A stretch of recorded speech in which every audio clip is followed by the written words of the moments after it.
स्वागत है आप सभी का एक बार और डेस्टिनेशन आईएएस के ऑफिशियल यूट्यूब चैनल पर। हम लोगों ने एक नई सीरीज शुरू की है जहां पे कि हम लोग इकोनॉमिक्स और इकोनॉमी से जुड़े हुए जो डिफरेंट शब्द हैं उनको सिंपल सरल भाषा में समझने की कोशिश कर रहे हैं। तो पिछले वीडियो में आपने देखा होगा कि हम लोगों ने स्टैगफ्लेशन से संबंधित कुछ जो मूलभूत बातें हैं उनको समझी।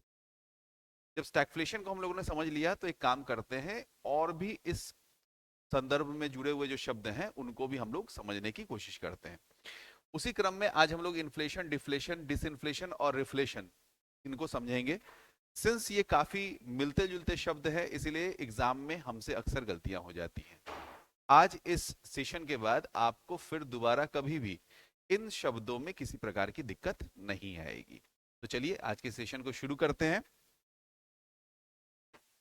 इन्फ्लेशन, डिफ्लेशन, रिफ्लेशन और रिफ्लेशन, इन शब्दों को समझने के लिए हमें एक सिंपल से ग्राफ के माध्यम से समझना होगा कि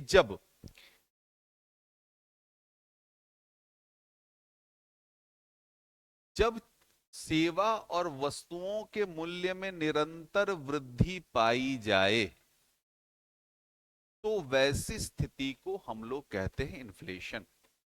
यानी दूसरे शब्दों में कि हमारे रोजमर्रा के उपयोग की वस्तुओं की कीमत औसतन अगर बढ़ती रहे और एक लंबे समय तक बढ़ती रह जाए तब उस वृद्धि दर को हम लोग मुद्रास्फीति यानी इन्फ्लेशन कहते हैं। इसको और भी तरीके से परिभाषित किया जा सकता है जिसमें कि अगर आप बोले कि जब ज्यादातर चीजों की मांग आपूर्ति की तुलना में अधिक हो, यानी अग्रीगेट डिमांड जो हो वो अग्रीगेट सप्लाई से अधिक हो, तो ऐसी स्थिति को हम लोग इन्फ्लेशन यानी मुद्रास्फीति कहते हैं। अब सोच के देखिए कि अगर हम सामान खरीदने जा रहे हैं और हमारे पास जितने पैसे हैं उतने पैसे सेवा और वस्तुओं को खरीदने में सक्षम ना हो, यानी कि हमें और पैसे लाने होंगे उतने ही सेवा और वस्तुओं को खरीदने के लिए। यानी दूसरे शब्दों में हम लोग इन्फ्लेशन को डिफाइन करते हैं कि जब पैसे की क्रय क्षमता कम हो जाए, यानी reduction in purchasing power of money. यानी इन्फ्लेशन को मूलभूत तरीके से हम लोग तीन तरीके से डिफाइन करते हैं, जिसमें कि पहला और सबसे कॉमन डेफिनेशन क्या है कि जब सेवा और वस्तुओं के मूल्य में निरंतर वृद्धि हो तो ऐसे मूल्य वृद्धि को हम लोग मुद्रास्फीति यानी इन्फ्लेशन कहते हैं।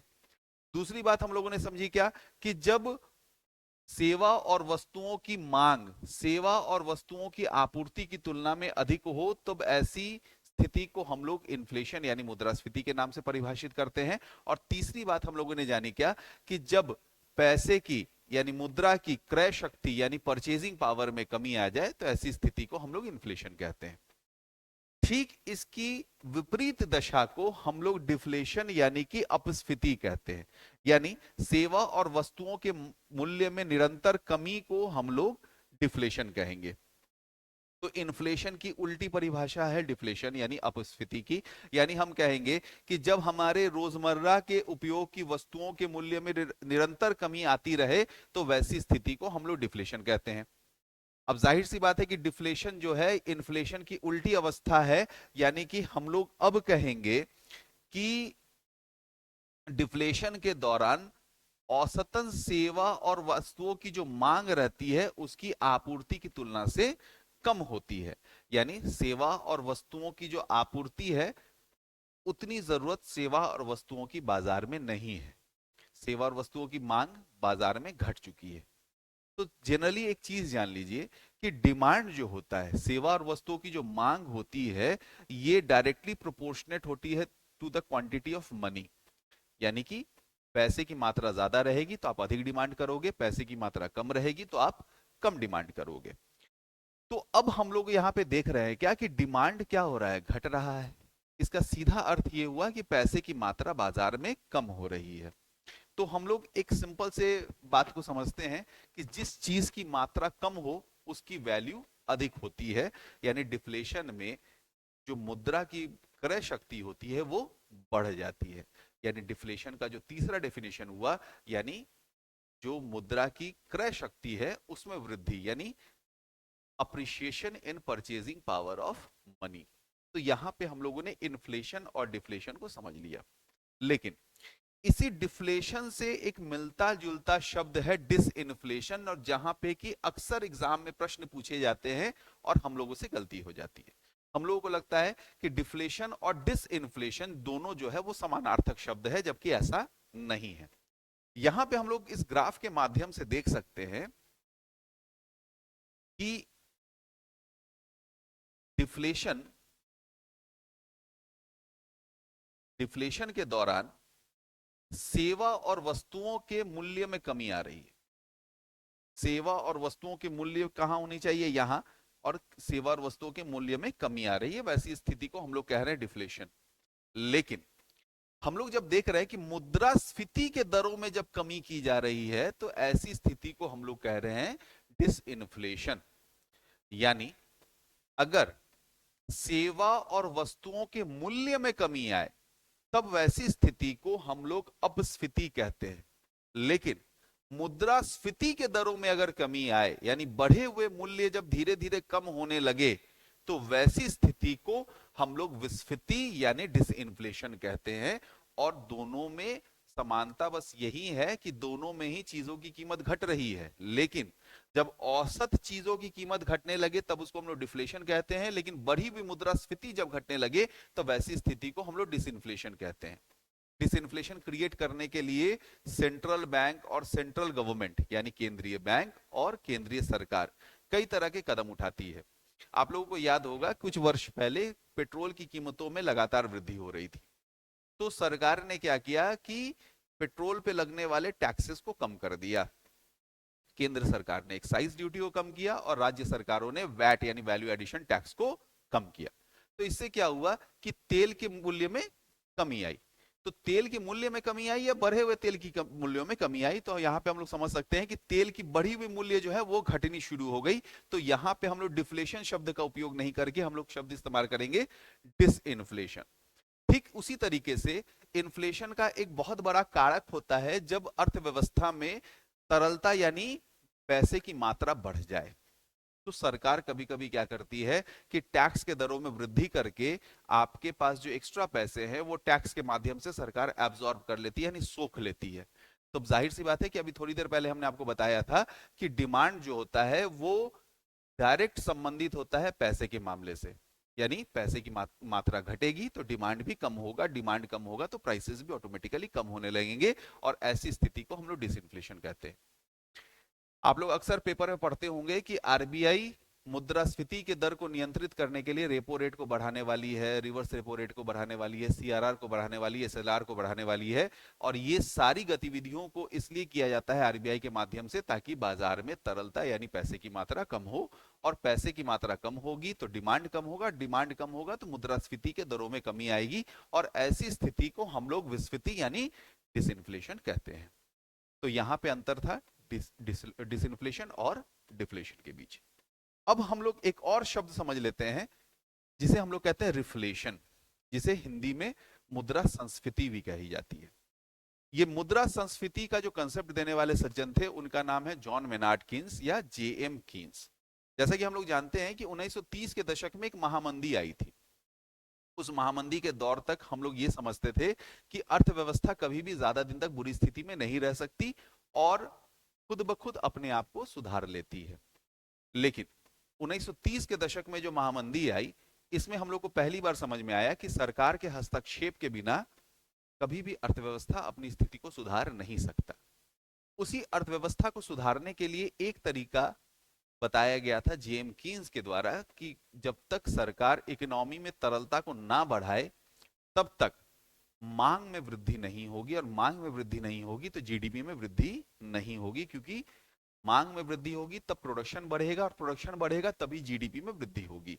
ठीक है, तो यहां पे जब इकोनॉमी में केंद्र सरकार जानबूझकर तरलता को बढ़ाए ताकि मांग में वृद्धि हो, और मांग में वृद्धि होगी तो जाहिर सी बात है चीजों की कीमत में वृद्धि होगी, तब जब हम लोग डिफ्लेशन से बाहर आने के क्रम में जुट जाएं तब वैसी स्थिति को हम लोग रिफ्लेशन यानी मुद्रा संस्फीति कहते हैं।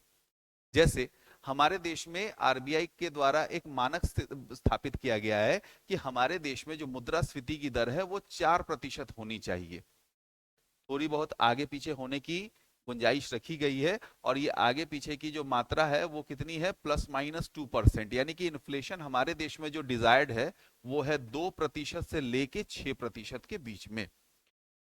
अगर मुद्रास्फीति 6% के ऊपर चली जाए तो आरबीआई जाहिर सी बात है बाजार में पैसे की मात्रा को कम करेगी। बाजार में पैसे की मात्रा कम होगी तो मांग में कमी आएगी और विस्फीति की स्थिति बनेगी। लेकिन वहीं अगर मुद्रास्फीति की दर 2% से कम चली जाए, 2% से कम चली जाए यानी कि इन्फ्लेशन की मात्रा को बढ़ानी होगी, तो इन्फ्लेशन की मात्रा तभी बढ़ेगी जब मांग में वृद्धि होगी, और मांग में वृद्धि तभी हो सकती है जब अर्थव्यवस्था में तरलता को बढ़ाया जाए। तो जब जानबूझकर अर्थव्यवस्था में तरलता की मात्रा को बढ़ाया जाए ताकि मांग में वृद्धि हो और मुद्रास्फीति की स्थिति उत्पन्न होने लगे, तो वैसी स्थिति को हम लोग रिफ्लेशन कहते हैं। रिफ्लेशन को परिभाषित किया गया था जे एम किन्स द्वारा पंप प्राइमिंग के नाम से। पंप प्राइमिंग क्या होता है कि जैसा कि हम लोग जानते हैं कि गांव देहात में जहां पे कि चापाकल सूख जाता है तो हम लोग को चापाकल से पानी निकालने के लिए उसमें थोड़ा बहुत पानी ऊपर से डालना पड़ता है। उस थोड़े बहुत पानी के डालने का जो परिणाम निकलता है वो है कि वो चापाकल से पानी सुचारू रूप से आना शुरू हो जाता है। तो ठीक उसी तरीके से जेम किन्स ने कहा था कि जैसे सूखे हुए नल में हमको थोड़ा पानी डालना होता है, ठीक उसी प्रकार से सूखी हुई अर्थव्यवस्था यानी अर्थव्यवस्था जिसकी स्थिति खराब है उस अर्थव्यवस्था को बाहर, उस ऐसी स्थिति से बाहर लाने के लिए सरकार के द्वारा पैसे की मात्रा को उसमें बढ़ाना पड़ता है, और ऐसी स्थिति को हम लोग क्या कहते हैं, रिफ्लेशन।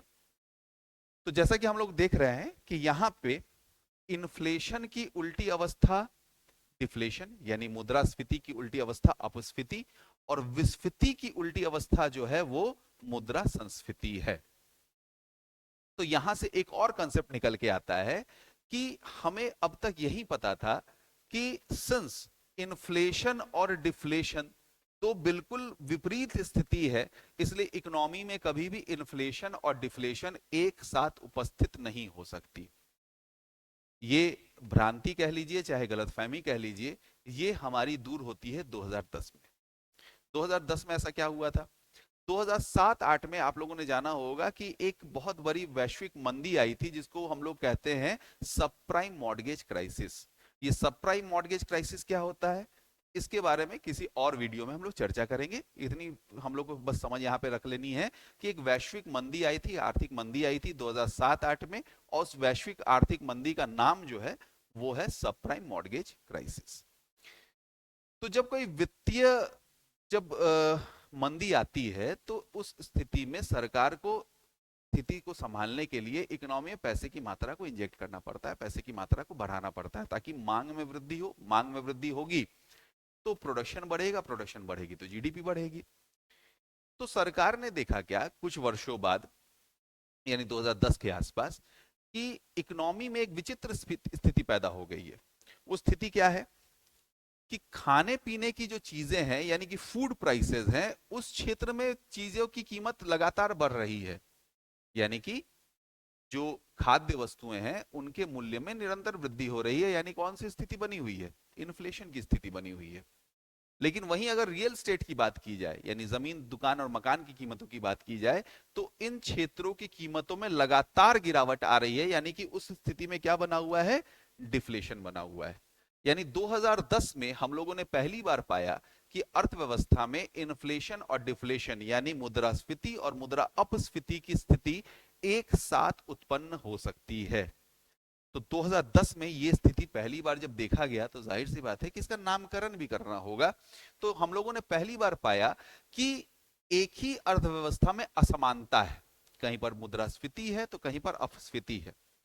तो यहां पे हम लोग को जानना होगा कि जहां पे अनइवननेस होता है, डिस्टॉर्शन होता है, उसके लिए अंग्रेजी में एक शब्द है उसको हम लोग कहते हैं स्क्यूनेस। स्क्यूनेस। तो ये स्क्यूनेस किस में पाया जा रहा था, इन्फ्लेशन और डिफ्लेशन के बीच में, यानी कि किसी क्षेत्र में इन्फ्लेशन था किसी क्षेत्र में डिफ्लेशन था। तो यहां पे स्क्यूनेस प्लस इन्फ्लेशन और डिफ्लेशन का जो सफिक्स है फ्लेशन, फ्लेशन फ्लेशन देखिए दोनों में कॉमन है शब्द है, तो स्क्यूनेस और फ्लेशन को जोड़कर एक नया शब्द बनाया गया जिसका नाम रखा गया स्क्यूफ्लेशन। यानी स्क्यूफ्लेशन अर्थव्यवस्था में एक ऐसी अवस्था है जहां पे एक ही अर्थव्यवस्था में मुद्रास्फीति और मुद्रा अपस्फीति की स्थिति एक साथ उत्पन्न हो जाए। और ऐसी स्थिति पहली बार कब देखा गया था? ऐसी स्थिति पहली बार देखा गया था 2010 में।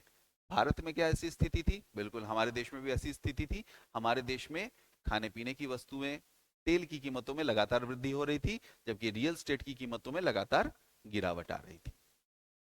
ये थी कहानी इन्फ्लेशन, डिफ्लेशन, रिफ्लेशन और डिसइन्फ्लेशन की, और साथ ही साथ स्क्यूफ्लेशन की। ऐसे और भी जो एग्जाम ओरिएंटेड कंटेंट है, इनको प्राप्त करने के लिए अगर आप हमारे चैनल पर नए हैं तो हमारे चैनल को जरूर सब्सक्राइब करें। इस वीडियो से आपको अगर कोई वैल्यू एडिशन मिला हो तो इस वीडियो को जरूर लाइक करें। साथ ही साथ हमारे टेलीग्राम चैनल को जरूर ज्वाइन करें, जहां पे कि आपको कई सारे कंटेंट मिलते रहेंगे। इस वीडियो के अंत में आपको एक जानकारी हमें और देनी है। वो जानकारी है कि हम लोग 25 नवंबर से दिन के 10 बजे एक टेस्ट सीरीज लेकर आ रहे हैं 70वीं बीपीएससी के पीटी को ध्यान में रखते हुए, जहां पे कि 150 प्रश्न होंगे और 150 प्रश्न अभी के लेटेस्ट पैटर्न के आधार पर होंगे। साथ ही साथ इन प्रश्नों के बाद तुरंत बाद हम लोग इन क्वेश्चंस को डिस्कस भी करेंगे, और इन क्वेश्चंस के जो लेवल होंगे वो आने वाले एग्जाम्स के लिए इतने ही प्रभावशाली हैं कि हमारा मानना है कि ये टेस्ट सीरीज आप जरूर ज्वाइन करें, ताकि 70वीं बीपीएससी को आप कॉन्फिडेंटली पास कर सकें।